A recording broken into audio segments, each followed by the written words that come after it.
우리가 공동 구매할 미래. 사회에 필요한 다양한 재능이 적재적소에서 발휘될 수 있도록 하는 능력주의만 해도 먼저 자리를 차지한 이들의 탐욕과 벽쌓기로 인하여 실현하기 어려운데, 무엇이 사회에 필요한 재능인지조차 무서운 속도로 변화하고 있다. 인간의 능력들 중 상당수가 기기에 의해 대체되고 있기 때문이다. 인공지능과 로봇공학이 발달하면 할수록 현재 존재하는 직업의 상당수는 사라지게 될 것이다. 판사라는 직업도 영원할 일은 없다. 슬로우 비디오 판독으로 판정이 번복되는 요즘의 야구 경기를 볼 때마다 남일 같지 않기도 하다. 무서운 것은 변화의 방향이 인간의 노동력을 필요로 하지 않는 쪽으로 향해 가고 있다는 점이다. 단순 노동력은 이미 상당 부분 대체 가능하고, 인공지능의 비약적 발달로 인해 기자, 의사, 변호사 같은 전문직까지 머지않아 부분적으로 대체 가능하다고 한다. 반면 극소수의 천재적이면서도 운도 따르는 인간이 전 세계에 막대한 영향을 미칠 수 있는 힘을 가질 기회는 늘어나고 있다. 구글, 페이스북, 아마존 창업자들이 단시간 내에 막대한 부를 축적한 후 새로운 분야로 사업을 확장하며 전지구적으로 영향력을 키워가는 과정을 보라.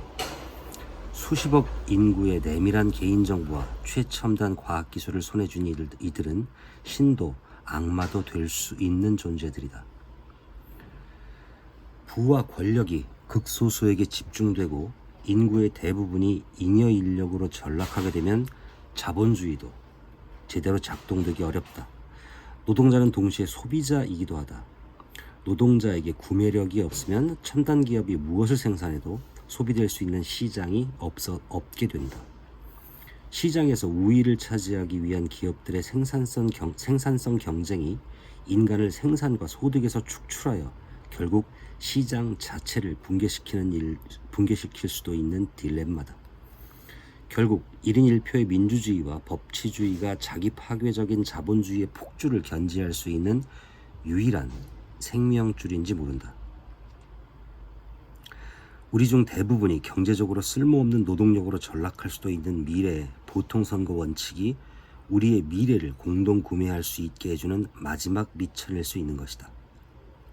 비록 사석에서였지만 일정 교육 수준 이상 또는 일정액 이상 납세한 사람들에게만 투표권을 부여해야 하지 않느냐고 말하는 분들을 보고 놀란 기억이 있다. 이런 사고방식이 확산되면 마지막 미천조차 없어지지 않는다는 보장은 없다. 아무리 막강한 힘을 가진 기업가라도 법을 초월할 수 없다. 이리저리 빠져나갈 수는 있어도 말이다. 사회적 합의를 통해 제정되는 법은 사실 엄청나게 많은 일을 할 수 있는 힘을 지녔다. 이런 법을 제정하고 바꾸는 작용, 즉 정치는 모든 시민이 자신의 권리를 지킬 마지막 보루다. 함부로 냉소와 무관심에 빠지는 것은 말 그대로 마지막 남은 자신의 무기를 버리는 자살 행위와 다름없다. 기업을 악마로 취급해서 하는 말이 아니다. 나는 늘 기업가들에게 경외와 가까운 감정을 가지고 있다. 거대한 공장, 송유관, 바다를 가로지르는 다리를 볼 때마다 나도 모르게 경외감을 느낀다. 기업가들의 추진력과 야심, 그리고 그것이 이루어낸 산업적 풍경은 얼마나 대단한가.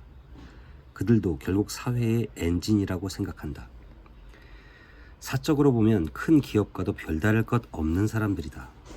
상식과 선의를 가진 사람이 많다. 문제는 기업과 개인이 합리적인 생각을 갖고 있더라도 이윤 창출과 효율성이라는 기업의 논리가 더 압도적인 힘을 갖고 있다는 점이다. 기업과 자본주의는 사회를 끌고 나가는 엔진이지만 민주주의와 법치주의라는 브레이크가 없으면 자기 자신도 원치 않는 파멸로 달려갈 수 있다. 개별 기업 간의 무한 경쟁만으로는 결국 자본주의 자체의 위기로 치달을 수 있으니 시장의 지속 가능성을 위해서라도 합리적으로 타협할 여지가 있는 것이다. 우리에게 미래는 공동 구매할 힘이 있다는 것을 믿는다면 디스토피아적 전망만 할 필요는 없다. 과거의 패러다임에서 아예 벗어나 일견 황당해 보일 정도의 새로운 미래를 상상할 수도 있는 것이다. 공동 구매하는데 이왕이면 참신한 신상품들을 잔뜩 생각해 봐야겠다. 내 맘대로 상상의 나래를 펼쳐보자.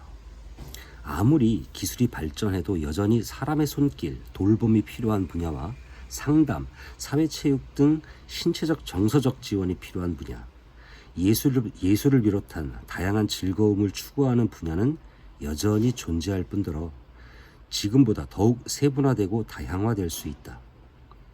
동네마다 배드민턴 가르치는 코치, 합창하는 지도자, 악기 가르치는 연주자, 미술 설명하는 도슨트, 시각장애인이나 노인에게 책 읽어주는 사람 등 인간의 삶을 풍요롭고 행복하게 해주는 소소한 분야들에는 무궁무진한 인력이 필요하다. 앞서 얘기했듯이 인간의 마음은 아직도 수십만 년 전 원시시대의 자연선택 과정에서 형성된 뇌의 지배를 받고 있다. 이 시차는 그리 금방 따라잡을 수 있는 것이 아니다. 인간은 본능적으로 인간에게 끌린다. 진화심리학적으로 인간에게 있어 동료 인간이 가장 큰 행복의 원천이라는 점은 미래에도 유지될 것이다. 그렇다면 아무리 기계가 발전해도 인간은 대체 불가능한 자원일 수 없다. 자원일 수 있다. 섹스 로봇, 친구 로봇과 같이 최대한 인간과 유사한 로봇을 만들어 뇌를 속일 수는 있을지 모르지만 보안제 정도면 몰라도 인간관계를 전면적으로 로봇으로 대체할 경제적 필요성이 있지는 않을 것이다. 이미 인간은 넘쳐날 만큼 많으니까 말이다. 그리고 인간은 공부를 잘하든 못하든 운동을 잘하든 못하든 누구나 최소한 한 가지 재능은 가지고 있다. 누군가를 행복하게 해주는 재능 말이다. 가족에게, 친구에게, 연인에게 필요한 사람이 되어주는 재능, 누군가의 말을 들어주는 재능, 친절을 베푸는 재능. 그렇다면 기술 발전으로 창출되는 막대한 부의 적정 부분을 사회적 합의를 통해 조세로 거두고 이를 재원으로 인간을 돌보는 무궁무진한 서비스 분야의 고용을 창출해 내수 시장을 활성화시키는 선순환이 가능할 수 있다.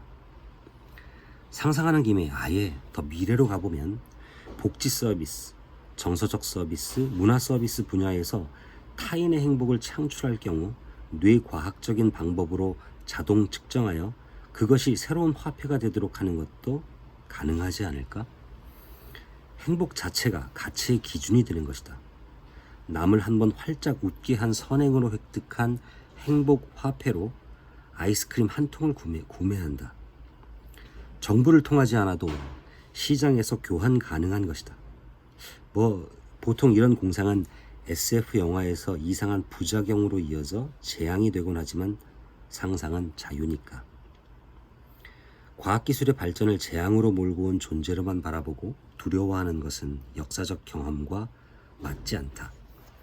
산업혁명 초기 기계가 일자리를 뺏는다며 기계를 파괴한 러다이트 운동 같은 사고방식이다. 기술 발전으로 인한 풍요는 결국 인간들에게 분배되었다. 비록 그 분배가 균등하지도 않았고 그 과정이 평화롭지도 않았지만 말이다.